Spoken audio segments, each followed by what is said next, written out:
There are so many variations on the story of the Prince George County goatman that it is impossible to keep them straight.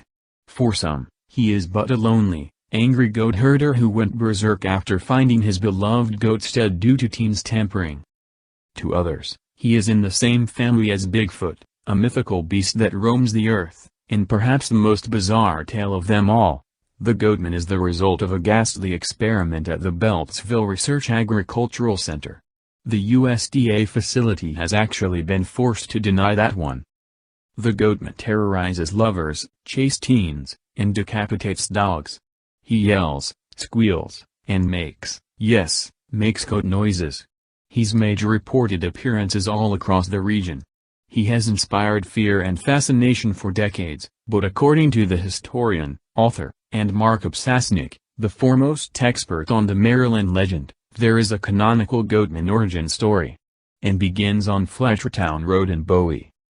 The first media mention of the goatman came on October 27, 1971, in the Bowie-based Prince George's County News.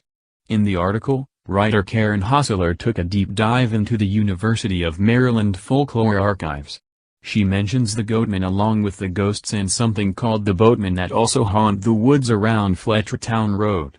2 weeks later, Hosseler wrote another newspaper article with the headline "Residents Fear Goatman Lives, Dog Found Decapitated in Old Bowie." The article described the search of a family, the Edwards, for their missing puppy named Ginger. Days later, Ginger was found near Fletchertown Road dead and headless. The article connected the deceased dog with the goatman, saying that a group of teenage girls including the Edwards' 16-year-old daughter, April, had heard some strange noises and seen a large creature on the night the dog had disappeared. It also reported that sightings of an animal-like creature that walks on its hind legs were increasing along Fletchertown Road. On November 30, the goatman got its first introduction to a larger audience thanks to the Washington Post. An article headlined "The Legendary Figure Haunts Remote PR. George's Woods," identifies the young men who found Ginger: Ray Hayden, John Hayden, and Willie Gein. The Prince George's County Police are also quoted in the piece saying that the legend just gets passed on from generation to generation and that they've been receiving more recent calls about goatman sightings. Obsasnik grew up mere miles from Bowie in Greenbelt and remembers very clearly the first time he heard the goatman legend. He was in 7th grade and in the back seat, they would tell us to shut the hell up or they'll dump us on Fletchertown Road and the goatman will get us, Ozanek says. He became enamored of the story. While attending Roosevelt High School, Obsasnik and his friends would go goatman hunting. In fact, searching for the monster had become a local teen obsession. Obsasnik describes goatman parties on Fletchertown Road and near Crybaby Bridge on Lotsford Road. This sounds like something out of Dazed and Confused. Halloween night 1979 was one of the craziest nights of my life, Obsasnik says. Dr. Barry Pearson is a professor of folklore in the English department at the University of Maryland and was in charge of the aforementioned University of Maryland folklore archives. Even today, he says, if I mention the goatman on the first day of class, all the locals know exactly what I am talking about. Pearson thinks the legend of the goatman was influenced by car culture in the 60s and 70s, which gave teens the freedom to discover the world around them. It might also be tied to what students were learning about Greek culture and the half-man, half-goat god Pan in school. Certainly, the newspaper accounts helped.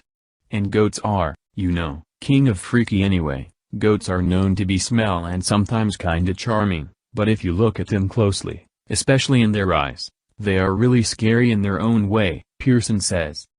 In 1987, Obsasnik started writing for strange magazines and wasted no time getting to the goatman.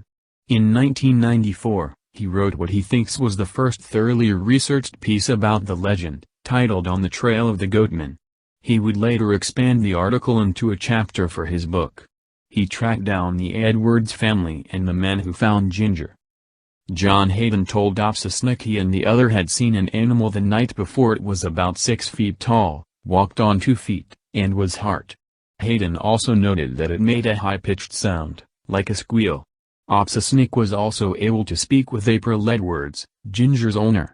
People came here and called it folklore and the papers made us out to be ignorant hillbillies who didn't know any better, Edward said, but what I saw was real and I know I'm not crazy.